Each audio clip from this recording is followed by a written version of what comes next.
লোকটা যখন কথা বলতে মুখ খোলে তখনই মুখ থেকে গাছের পাতা বের হয়। হাত দিয়ে মুখ ধরে রাখলেও থামে না। লোকটা ঘুম থেকে উঠে বাড়ির পাশের গাছটা দেখে।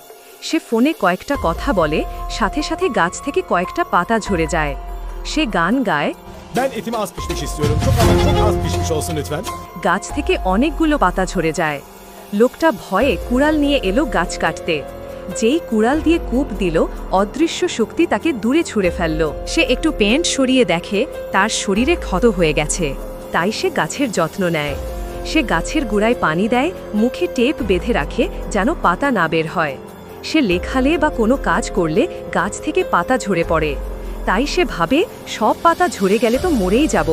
এতদিন পরিবারকে সময় দেইনি, এখন জীবনের শেষ প্রান্তে এসে পড়েছি। অনুশোচনায় সে পরিবারের সাথে ভালো সময় কাটাতে থাকে। গাছের শেষ পাতা যখন ঝরে যাবে, লোকটার জীবন প্রায় শেষ হয়ে যাবে। তখন অনুশোচনার জাগরণে গাছটি তাকে নতুন জীবন দেয়। গাছে নতুন পাতা গজায়।